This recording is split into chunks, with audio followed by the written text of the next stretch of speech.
Assalamualaikum warahmatullahi wabarakatuh. Salam sejahtera untuk kita semua. Perkenalkan, nama saya Kosmi Rosaliana Zika dari kelas 02 SDP 003. Dibuatnya video ini untuk memenuhi tugas mata kuliah Sejarah Sastra Indonesia. Dengan hormat, dosen pengampu kami, Velayati Khairi Akbar, SPD, MPD. Sebelumnya, saya akan menjelaskan apa itu sejarah sastra.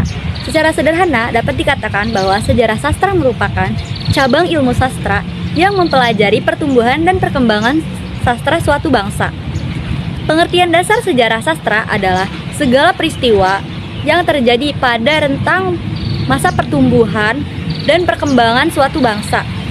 Dan selanjutnya saya akan menjelaskan tentang sastra Angkatan 45. Karya-karya Angkatan 45 yang kita baca dan ketahui pada saat sekarang ini bukanlah ada dengan sendirinya. Karya-karya tersebut merupakan hasil pemikiran dan imajinasi para sastrawan yang terdesak oleh tantangan zaman pada masa itu, yaitu masa pendudukan Jepang dan masa revolusi di Indonesia.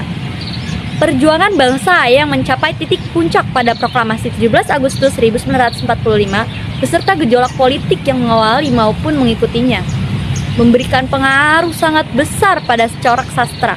Generasi yang aktif pada masa revolusi 45 dipaksa oleh keadaan untuk merumuskan diri dan tampil menjawab tantangan-tantangan zaman yang mereka hadapi.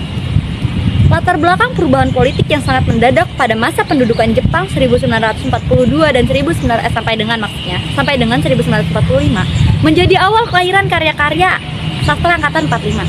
Sedangkan nama Angkatan 45 sendiri dimunculkan oleh Rosihan Anwar pertama kali pada lembar kebudayaan Gelanggang. Sejak itu, penamaan yang dibuat Rosihan Anwar diakui dan disepakati banyak kalangan sebagai nama Angkatan Sastra periode 40-an. Karakteristik Angkatan 45 antara lain bercorak lebih realistik dibanding karya Angkatan Pujangga Baru yang romantik, idealistik.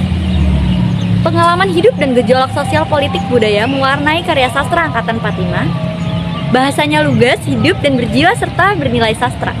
Sastrawannya lebih berjiwa patriotik, bergaya ekspresi dan revolusioner, bertujuan universal nasionalis, bersifat praktis. Sikap sastrawannya tidak berteriak tetapi melaksanakan. Karya-karya para sastrawan Angkatan 45 antara lain karya Chairil Anwar dengan karyanya Deru Campur Debu 1949, Pulanglah Dia, Si Anak Hilang 1948, dan karya Asrul Sani, Tiga Menguak Takdir, kumpulan sajak bersama Chairil Anwar dan Rifai Afin 1950, Dari Suatu Masa, Dari Suatu Tempat, kumpulan cerpen 1972, Surat-Surat Kepercayaan, kumpulan esai 1997. Selanjutnya lahirnya sastra periode 1950 sampai dengan 1960. Angkatan 50-an ditandai dengan terbitnya majalah Sastra Kisah Asuhan HB Jasin. Ciri angkatan ini adalah karya sastra yang didominasi dengan cerita pendek dan kumpulan puisi. Pada angkatan ini muncul gerakan komunis di kalangan sastrawan yang bergabung dalam lembaga kebudayaan rakyat atau disebut dengan Lekra yang berkonsep sastra realisme sosialis. Karya sastra Angkatan 1950 sampai dengan 1960 memiliki karakteristik antara lain corak karyanya cukup beragam karena pengaruh faktor politik dan ideologi partai.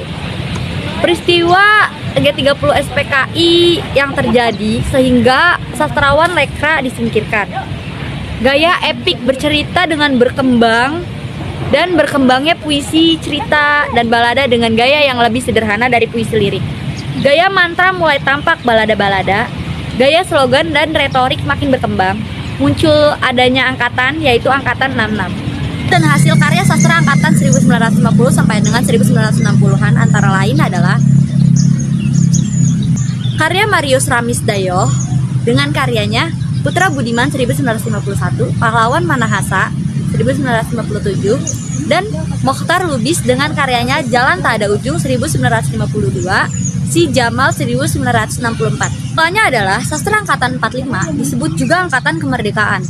Dilansir dari Pusat Dokumentasi Sastra HB Jasin, Angkatan 45 yaitu nama yang diberikan kepada para sastrawan kesusastraan modern Indonesia yang berkarya di sekitar zaman penjajahan Jepang, masa kemerdekaan, dan beberapa tahun sesudahnya.